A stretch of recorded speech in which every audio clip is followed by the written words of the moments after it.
A Survivor's Guide to Sleep. Take back your brain by taking back bedtime. It was a warm day in Tooele, Utah, and it seemed as good a day as any to take my 2 young children to the library. I loaded up my double-seater stroller into the back of the van, clicked my baby and my toddler into their respective car seats, and within minutes, we were strolling quietly through the children's section of our local library. It was a fun time in my life for children's books. My toddler had reached a point where he could really enjoy some of the stories and illustrations in the picture books we selected. I enjoyed them too, especially if I found one with attractive artwork. In fact, it was the artwork that caught my eye when I pulled out a hardcover titled Myths and Legends of the World by Lonely Planet Kids. I kept most of the kids' borrowed books on the shelves in the changing table, but somehow this Myths and Legends book never made it there. Instead, it lived on my own nightstand in our basement master bedroom. There, that beautiful little children's book would fill a surprising gap in my life.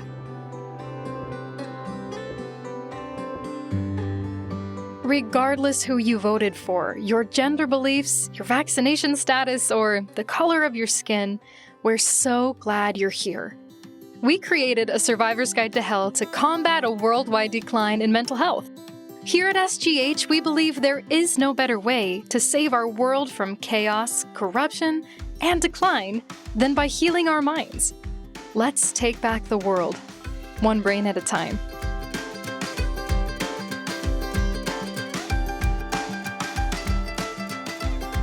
Last week, we talked about why sleep is so critical to your mental health.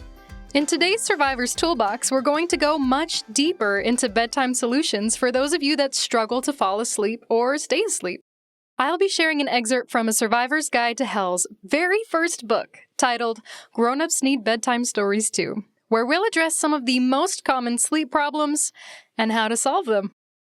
This episode is chock full of science-backed wisdom to help you take back bedtime. Stay with me, folks! This is the Survivor's Toolbox for a better night's sleep. Part 1. How I found a better night's sleep, and how you can too. When Jerry started driving big rigs about 5 years into our marriage, I lost my bedtime buddy. He was driving line haul, which is a hybrid between long-haul driving and city driving, and the hours were brutal. While I slept, he traversed dark Utah highways and cut deep into the nowhere of the empty interstates of a moonlit Wyoming. In the daylight hours, Jerry fought for his own sleep with the sun shining and the sounds of the kids and I bustling about upstairs. When the nighttime hours returned, he would disappear down that highway again, while I tried to adjust to an emptier bed. Sleep was rough. Gone were the evenings of huddling close to a warm body in a chilly bedroom. Gone were the nights where I could heal the fright of a bad dream simply by rolling over and hugging my husband. Gone, too, were the nights of feeling that extra security of having a strong, tough man at home. Every bump and rattle seemed to mean a little bit more than it used to. Needless to say, I missed Jerry and Jerry missed me. Falling asleep became much more difficult. Jerry managed to find some remedies for his sleep challenges, shutting the blinds and then pulling the curtains, keeping a schedule, listening to white noise, or wearing earplugs. All told, he did all right. As for me, on the few nights Jerry was home, I asked him to read to me from that book of myths and legends that I'd found at the library. I often fell asleep before he could even finish a single tale. The sound of his voice, mixed with the whimsy of each story, was better than any sleeping pill I could have popped. I used the recorder app on my phone to capture his readings of some of my favorite stories, so that when the book was back at the library and the man was back on the road, I could still listen to the love of my life read me to sleep. After some time, Jerry managed to rearrange his work hours. For the past couple years, he and I have enjoyed having the same sleep schedule as one another, a blessing for which I'm extremely grateful. But I'll never forget placing my little phone where Jerry's head should have been and tapping play on some bedtime stories that helped me get some sleep when nothing else would.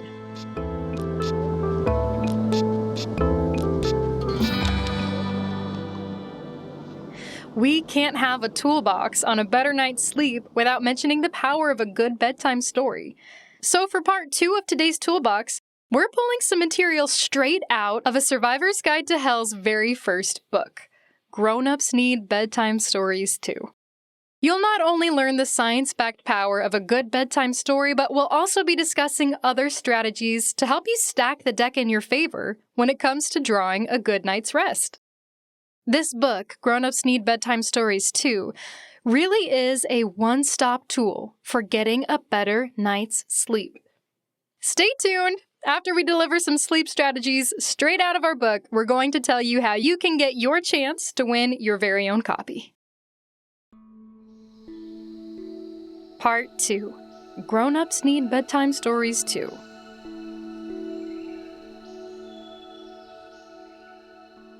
It can be a tough world out there, a world of deadlines, distractions, and disasters. If there's one place you should be able to let go of your tensions and find rest, it's your bed. Unfortunately, it's just not that easy for many of us. By the time we lay down, cover up, and close our eyes, our brains are pestered by what has happened in our waking hours. Perhaps it's an assignment we're worried about. Maybe we feel upset by the actions of another. Even if our day has gone swimmingly, we may find ourselves buggered by some faux pas we committed at our best friend's birthday party 7 years ago. If we can't find rest on our own mattress, where can a person go for some peace?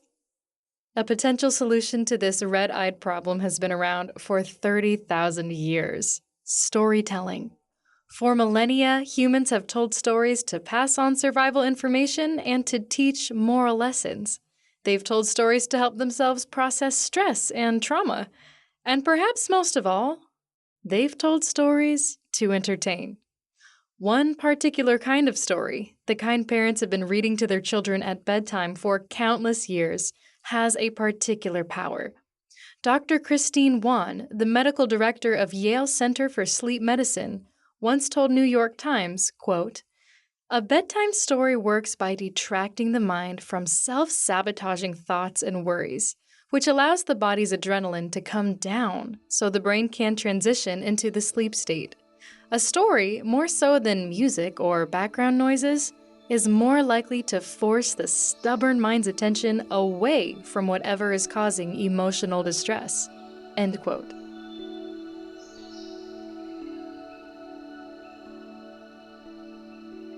Grown-Ups Need Bedtime Stories Too is a helpful tool for easing you into higher quality sleep, but it's not the only tool. Because there are a host of different obstacles preventing you from getting good rest, there are also a host of potential solutions that could earn you some high-quality shut-eye. Here's a crash course on the most common reasons you might not be getting sleep. 1. You don't have a bedtime routine. Most people know they have a body clock, but they may not know much about what that implies. If you're one of these people, allow me to introduce you to the suprachiasmatic nucleus. The suprachiasmatic nucleus is located in your brain, and it is the legendary body clock we've heard so much about. It's this nucleus that's responsible for making you feel hungry around the same time every day. Ever feel alert in the mornings but foggy in the evening? Well, that's Mr. Suprachiasmatic Nucleus doing his thing, whether you like it or not. This brain clock wants to help you sleep. It's one of its biggest jobs. But in order to program your brain to recognize bedtime, you need to learn to speak one of the body clock's favorite languages: routine. Your bedtime routine cues the suprachiasmatic nucleus to kick in those heavy eyes and help you get a good night's sleep. Imagine that you read a good novel for 15 minutes on the back porch at about 8:15 p.m. You come inside, brush your teeth, then do some relaxing stretches in your bedroom before finally tucking yourself in. The suprachiasmatic nucleus is paying attention to this. Read, brush, stretch, bed. Awesome. You do the same thing every night. Read, brush, stretch, bed. Now you're speaking the language of the brain clock. It expects bedtime to come after a nice read, a good brush, and a relaxing stretch. You may not have the power to decide when your body finally falls asleep, but your brain clock does. When it senses a pre-bed pattern, it's more likely to help you catch those Z's. Number 2, you're looking at screens too close to bedtime. We're not done talking about the suprachiasmatic nucleus quite yet. Turns out a bedtime routine is just one language it speaks. Another favorite brain clock language is light.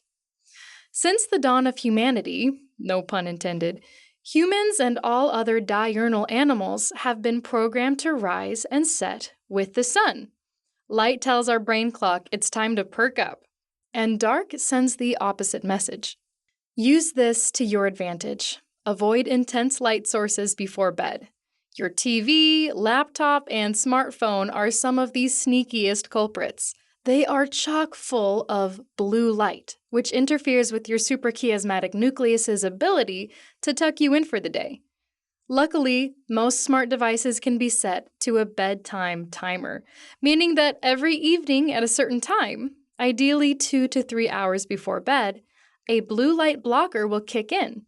You'll notice your screen has a reddish hue, indicating that there's much less of that blue light to keep you awake.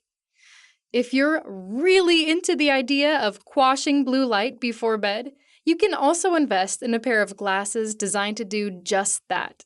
Remember, blue or not blue, it's still best to avoid bright light before tucking in.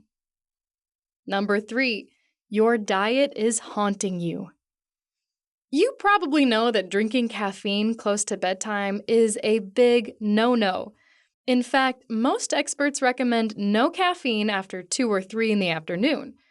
Did you know, however, that alcohol, high-fat foods, and high-sugar foods also prevent you from getting quality Z's?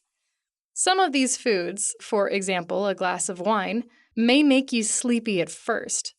But there's a catch. Even if it helps you fall asleep initially, that food may be preventing you from falling into the deep, quality sleep that your body needs for top-notch recovery. Other food-related issues include eating too much, eating too close to bedtime. Most experts recommend closing the kitchen 2 to 4 hours before bed, consuming sleep-harming medications, and eating food that triggers acid reflux.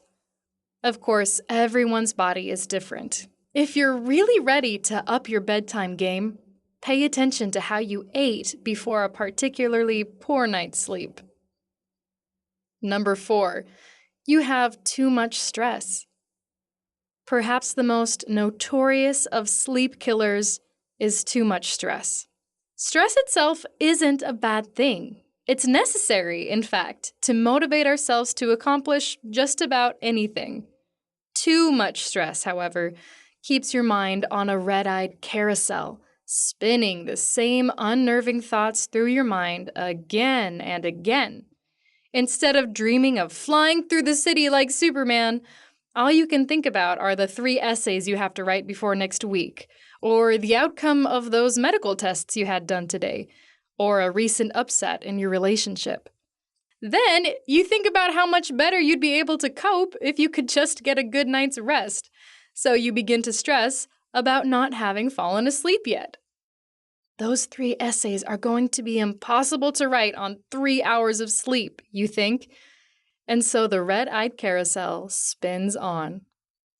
It doesn't help that your body's primary stress hormone, cortisol, is flowing through your system.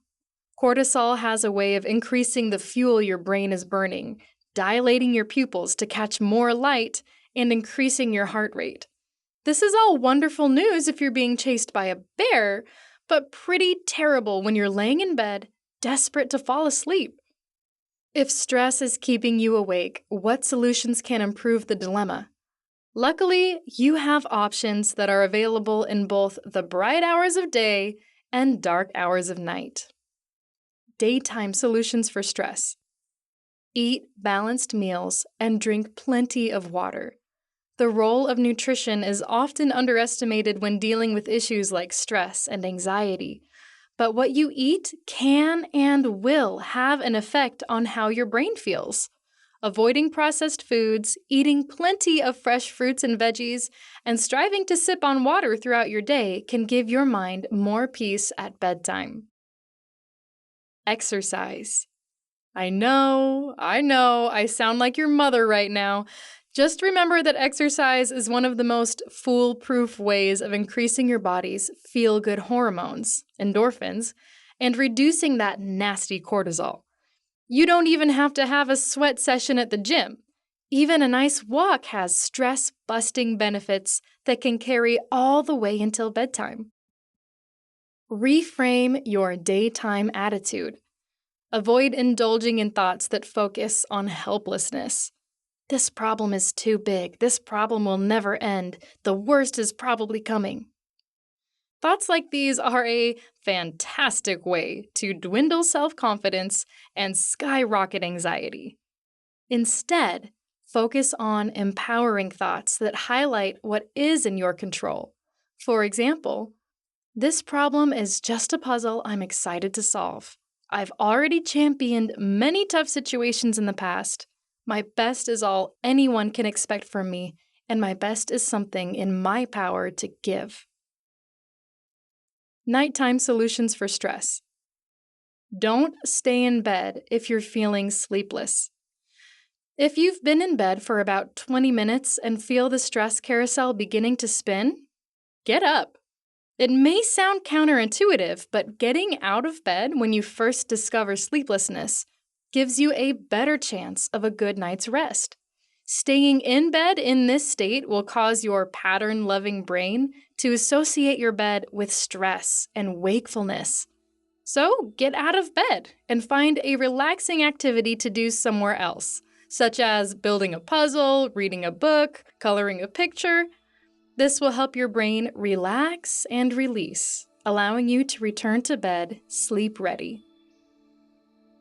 Force your brain off of your stressors. Again, this can be done by engaging in a relaxing activity. One solid method for forcing your mind off your stress is, can you guess? Bedtime stories. Remember Dr. Christine Wan, the medical director of Yale Center for Sleep Medicine? She recommended bedtime stories because they could hijack stressful thought loops and replace them with something sleep-worthy.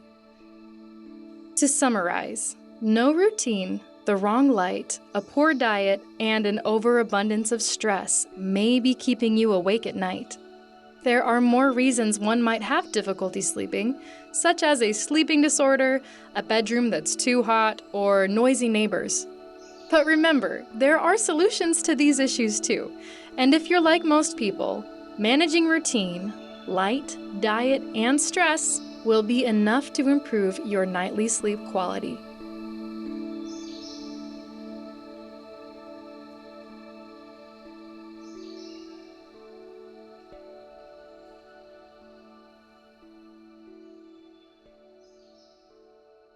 All right, my wonderful listeners, thank you for tuning in to some of the most valuable excerpts of Grown-Ups Need Bedtime Stories Too. If you'd like to add our bedtime stories and exclusive meditations to your bedtime routine, you can find a link to our book in the show notes. Of course, the podcast you're listening to is still our favorite, most accessible, and completely free way to spread mental health to as many people as we possibly can. As promised, we are going to do a free book giveaway. If you're sick of hearing about our book, you can go ahead and end this episode now. No hard feelings. We love ya. We'll see you next time. But if you'd like a chance to win a copy, or get the coupon code for that children's book I mentioned earlier, Myths and Legends of the World, stay tuned.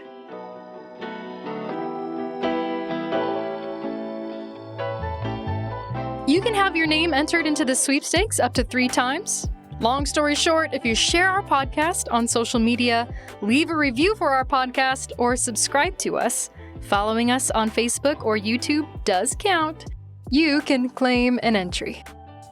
You'll find all the official rules and guidelines at pjvoiceover.com/SGH giveaway. Yes, that's a mouthful, so we're also including the link in the show notes. You have all the way until January 31st to submit your entries.